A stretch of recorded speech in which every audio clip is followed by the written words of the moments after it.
What's up, y'all? This is Daniel with Pride of the Southland Kennels. Welcome to another episode of American Bulldog TV. Today's topic is going to be what is the best job for the American Bulldog. Now, this video is going to be based strictly on my opinion. My opinion is going to be based strictly on the standard / Scott type side of the breed. I don't own Johnson or Bully type dogs, so I can't speak for them or against them in this aspect. Some of my dogs do have Bully or Johnson type dogs in their pedigrees, but at the end of the day, all of my dogs fit the standard type standard. A lot of people are under the impression, because I want to create a farm type dog, that they will not be able to acquire one from me because they don't live on a farm. So I want to go ahead and get that out of the way and say that's just not the case. A lot of people nowadays, even myself, I don't need a dog the way people needed a dog 100 years ago. However, that is the way that I choose to live or want to live, by raising my own food, whether that be vegetables or meat, and trying to make a little bit of money back off of my land.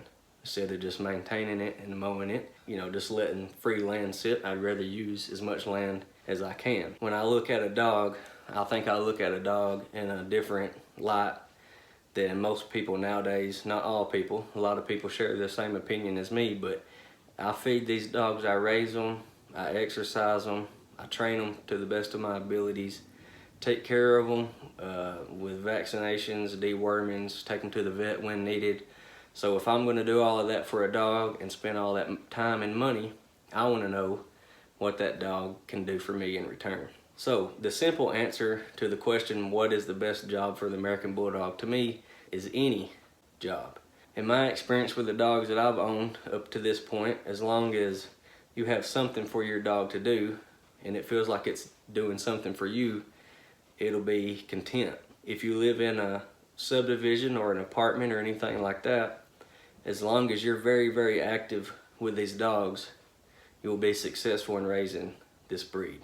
I feel like these dogs have a more natural fit on a larger property, but a lot of people don't live on large properties. The subdivisions and suburbs and cities are densely populated, and not everyone out there just has a lot of space. So with that being said, once again, any job to me is a good job for an American Bulldog. These dogs have excelled in protection and bite work, hunting, and livestock and farm type dogs. Now, when I speak on a farm type dog, I'm not talking about a commercial farm or a large ranch or commercial type farm where there's thousands and thousands of animals. What I'm mainly talking about is a family farm or homestead type deal. Something where you have a family, you have a house, you're raising a garden, you are raising meat, whether it be chickens, pigs, cattle, whatever. You're just trying to be more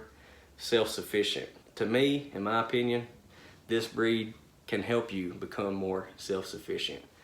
So I wanted to share a couple of stories with what our dogs have done for us up to this point. And the thing that I've learned with my dogs in this breed is they continue throughout their life to impress me. I haven't had a dog plateau or peak out yet and meet something that it couldn't do. So I'd like to just share a couple of stories with y'all, and y'all can share any stories that y'all have had with this breed or any other breed in the comment section. I'd love to hear them. Starting off talking about protection, I think a lot of people are under the impression that for a dog to save your life, it must, without a doubt, stop a man. Now, with that being said, if a dog is capable of stopping a man or woman or trespasser, anyone that's aiming to do harm, if that dog can stop it, then yes, and I mean physically stop it, then yes, that is the best case scenario. However, to me, for a dog to save your life, he only needs to buy you 5 or 10 seconds potentially. About a week and a half before Christmas, I was up early one morning before work, decided, I just couldn't sleep, so I was going to make me a pot of coffee, and I heard my dogs just going off something awful. Something told me that this is not normal. When you own dogs, I guess most people, I know I do, I can tell the difference in the dog's barks when they're wanting something or when they're really trying to alert you or something's not going wrong. Something out of the ordinary is happening. And that was one of those mornings. It was about 3:45 in the morning, pitch black outside, like I said, dogs were going off. I stepped out on my back porch. No lights was on because it was, like I said, middle of the night. We didn't have our floodlights on or our porch lights on. And my back porch is very high off the ground. My house is built on a hill, so anybody can walk up underneath my porch. It's about 7 or 8 foot tall. As soon as I went outside, the dogs just became dead silent, and they were looking underneath the porch. And we've had coyotes come up really close to the house, right in the backyard, and I thought, well, it's maybe something like that again. I leaned over the rail on my porch, and I seen something, and I didn't really know what it was. So I went back inside and got me a flashlight. I still didn't cut the lights on because everything was just happening so fast. I started down the steps, just a couple of steps, and shined my light, and I seen a man standing there. He had coveralls on, a ski mask, and he had something in his hand. And I went back inside and got me a weapon. When I came back out, he was running off the property, and he came back later on. We called the cops. He came back later on. Cops arrested him. He ended up having a hammer in his hand. And it was a guy that's been known around the area to have guns on him. He actually pulled a gun on an officer about 6 months prior to that. So they just keep letting this guy go in and out of jail, and they don't really do nothing about it. But the point to this story is, if them dogs wouldn't have barked like that, who knows what could have happened. He could have made his way inside. I'm at the other end of the house. I might have not heard him. He had a weapon in his hand for sure, the hammer. He possibly had a gun, and he could have ditched that somewhere else. Who knows what could have happened. So guard dog / watchdog, whatever you want to call it, these dogs can and will excel at that. Another thing that we've used our dogs for is taking care of our chickens. When we let them free range, if they don't all go back up to the coop, then we'll let a dog out. They'll round them up, take them back up to the coop without harming the chickens. If one's been a little unruly and don't want to go up, we've had them catch and hold the chickens for us without harming them. Simple job, but once again, it's a job that the dog feels like he's doing something, and in that case he is. Now, a lot of these jobs that I'm talking about, a lot of people are going to say there's really no need for them, but it's what we do out here. You know, we're trying to raise our own food and make a little bit of money, raise our own meat, things like that. So these dogs do come in handy for stuff like that. We've had them kill rabbits and groundhogs and things like that. That was getting into the garden. To me, a big job that we had one do not long ago, we've had 3 dogs now catch hogs for us. And these are domestic pigs. These are not wild boars. We don't have a season for feral hogs in my area. We do in very few counties in the state of Tennessee, so it's just not something that's practical for us. But we were moving the pigs about maybe a month ago, and we had a hard time moving them, and one actually got loose and got out and out of our control, was rooting up ground and like there's no tomorrow. And anybody that's never seen a hog root up hard to ground, they do it it looks effortless to me. So after about a 45-minute or hour ordeal trying to get this one pig to go back into its pen, I wasn't going to let him destroy any more ground out there, so we decided to let Neyland out on him. And the reason that we decided to go with Neyland is because we felt like he would do less damage to the pig, and I'm more in tune with Neyland, and Neyland's more in tune with me than any of my other dogs. So we was able to use him to catch that pig and give us enough time. He held it for us and to give us enough time to tie it up and get it moved to the new pen.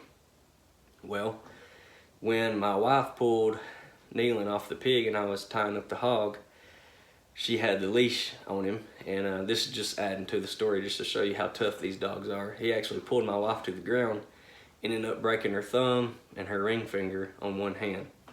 So we decided we need to call it a day.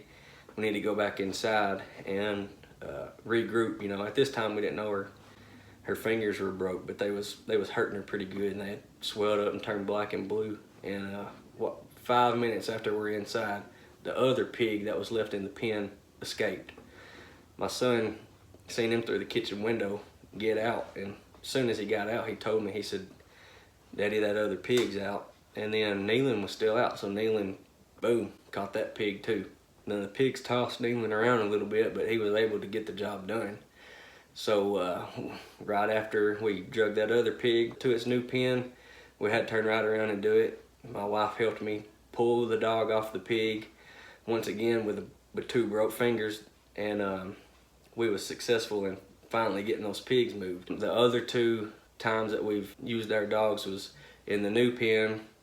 I guess the design wasn't as good or sturdy, or they wasn't used to being in that area, so they got out, and Monroe and Summit both jumped the fence and caught 1 pig at a time. And you want to talk about wrestling 2 pigs and 2 bulldogs at one time. That was tough. Back to Neyland. Why we use Neyland and the turnout of that is there was minimum damage, if any at all, to the pig. Or both pigs, matter of fact, when he caught those pigs for us. These are our meat that we're raising, so we don't want the meat to be destroyed. We didn't want to have to go, get the pigs doctored up by the vet, so it was all in all a success. We got the pigs moved, we got to test one of the dogs. The dog succeeded and wanted more. He just wanted to go back. You could tell he really enjoyed that. But thing is, we're not going to need to test our dogs all the time like that, but when the time comes, I need a dog that can perform the way that Neyland performed. So moving forward, we're really going to focus on Neyland's blood. We're going to try to breed back to that side as much as we can. And then back to the other part of that story with the female dogs. We ended up having to get some vet assistance on the pigs that time, because those dogs are just wired different than Neyland. They both done the same job, but one left a lot more damage. Neyland was catching to help us, and he knew that. I feel like the girls, they were catching to kill. So it's my idea anyways, is to calm that blood down by taking them to Neyland. If I can calm it down, I'd like for Neyland to be just a touch hotter than he is, but I don't need something that's wired up like the females that I have. Those dogs would be perfect for the woods, in my opinion. Now, I don't know nothing about hog hunting. I've never done it, but those 2 dogs are just straight on ready to go catch. And I think their prey drive shows that. That's where they come from, is hog hunting lines. And then Neyland, just a scatterbred dog that's turned out to be awesome. So not to keep rambling, but the moral of these stories is these dogs are very, very versatile. They can do anything. And like I said in the beginning of the video, the main thing is to make your dog feel like he's doing something. If you live in a subdivision, make sure you have a fenced in yard. Let that dog out in the yard. Let him trot that fence line. He's going to feel like he's doing something for you. He's going to condition himself and exercise himself, and he's going to feel like he's doing something. And you never know when the day comes. He may do it for you. 9 times out of 10, I believe these dogs will. You can take your dog through any kind of training that you want, and I'm not talking down to the people that are really focused on protection work, because when the dog leaves the training of people that know what they're doing, then they're giving you a stamp of a guarantee this dog will take down a man. When you have a pet, you don't really know, but it's my belief that if you show that dog attention and care for it, and you have a bond, then I feel like the American Bulldog will lay his life on the line for you. That's just my opinion. I know that's not going to be 100% accurate all the time, but I've had that happen twice in my life, where the story I just told you, the dog did what they could do in the situation they was in, which is inside a kennel, and they alerted me, and that's all they could do. If they was able to have direct contact with the intruder or would-be intruder, I can't say that they would have taken down or wouldn't have, but in the situation they was in, they did do that. And this other time that this happened, I had a dog, which it wasn't an American Bulldog, so I won't talk long on it. It was an American Pit Bull Terrier, and she did stop an intruder. Guy, we found a butcher knife in the yard, and the dog bit the man. And a lot of people say American Pit Bull Terriers are not good for protection work, but I've had it happen. Anyways, thank y'all for watching. Let me know what y'all think.